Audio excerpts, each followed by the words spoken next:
Shocking, sad news. Loudly crying face, the painful struggle of Eminem. Loudly crying face, the heartbreaking truth behind his smile. In the cold, unforgiving outskirts of Detroit, a young boy used to sit on the floor of a trailer, writing rhymes on scraps of paper because he had nothing else in the world to call his own. His name was Marshall Bruce Mathers III. Today, the world knows him as Eminem, the greatest-selling rapper of all time, a lyrical god, and a symbol of defiance. But before the Grammy Awards and the millions of fans, Marshall Mathers lived a life that was a constant scream for help. This is a story of a man who was beaten down by poverty, abandoned by those who should have loved him, and nearly destroyed by his own demons. This is the deep, emotional journey of Eminem. It is the story of a man who used a microphone to fight his way out of hell. Marshall Mathers did not have a childhood. He had a survival mission. Growing up in a broken home, Marshall Mathers dealt with a mother who struggled with addiction and a father who disappeared when Marshall Mathers was just a baby. The family moved constantly, living in public housing and trailers between Missouri and Detroit. Marshall Mathers was always the new kid, the outsider who was targeted and bullied. In one horrific incident, Marshall Mathers was beaten so badly by a school bully that he fell into a coma for several days. This wasn't just physical pain. It was the birth of a deep, psychological trauma. Marshall Mathers grew up in a world where the only thing he could count on was the next blow. The struggle wasn't just about empty cupboards or unpaid bills. It was the crushing feeling of being unwanted and unprotected. When Marshall Mathers discovered hip-hop, it wasn't a hobby. It was his oxygen. He would spend hours studying the dictionary, trying to find words that could express the rage and sadness trapped inside his chest.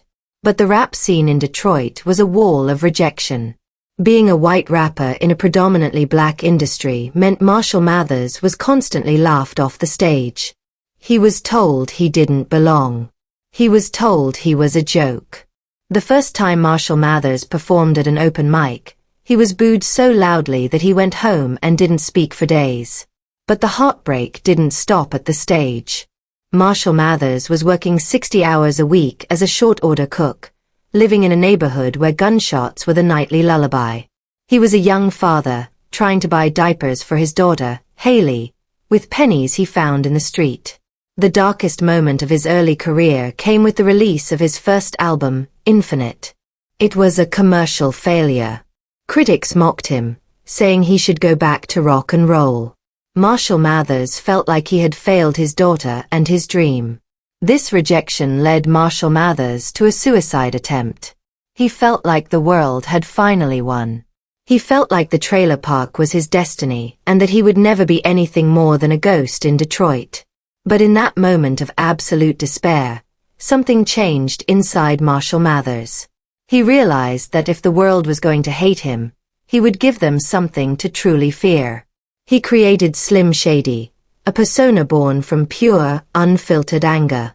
He stopped trying to fit in and started to fight back. The struggle for Marshall Mathers didn't end with fame.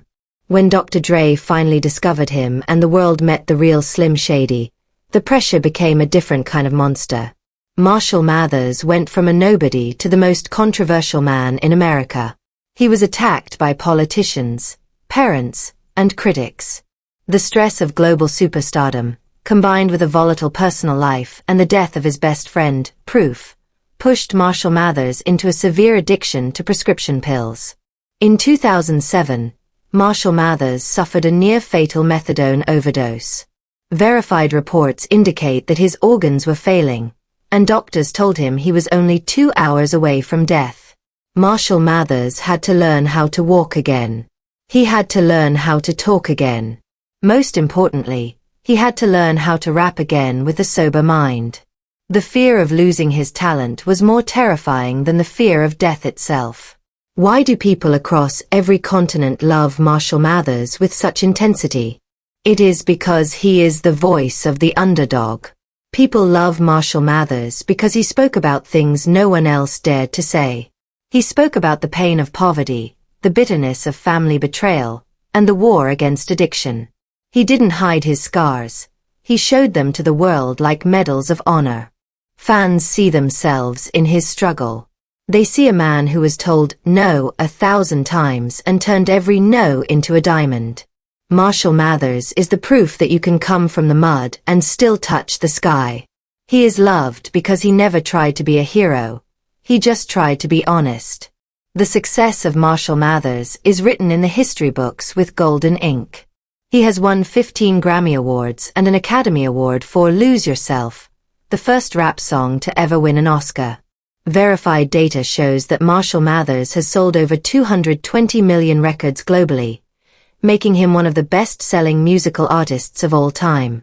According to various media sources, his net worth is estimated to be around $250 million in 2025. But if you ask the fans, his value isn't in his bank account. It is in the way his music saved them during their darkest nights. Marshall Mathers is a member of the Rock and Roll Hall of Fame, a title he earned by changing the culture of music forever. Looking into the future, Marshall Mathers shows no signs of slowing down. He dreams of continuing to push the boundaries of lyricism, proving that age is just a number in hip-hop. His future plans involve mentoring new artists through his label, Shady Records, and continuing to be a father who provides the stability he never had. Marshall Mathers has hinted that he wants to leave a legacy of being the most technically gifted lyricist to ever touch a microphone. He wants to be remembered as the man who fought the system and won on his own terms. His dream is to see his children and grandchildren live lives of peace, a peace he had to bleed for. The story of Marshall Mathers is a testament to the power of the human spirit. He is the boy from the trailer park who became a king. He is the father who stayed sober for his children. He is the artist who turned his trauma into a bridge that connected millions of people. Marshall Mathers is a reminder that no matter how deep the hole you are in, you can always dig your way out. He didn't just survive Detroit, he conquered the world. As we conclude this journey, take a moment to look at the man behind the persona. Marshall Mathers is a survivor. He is a warrior. He is a father. His life is a message to every person who feels like they are at their breaking point. Don't give up. The world might try to silence you, the world might try to break you, but as long as you have a voice, you have power. Marshall Mathers used his voice to change his life, and in doing so, he changed ours. We respect him not just for the rhymes, but for the resilience.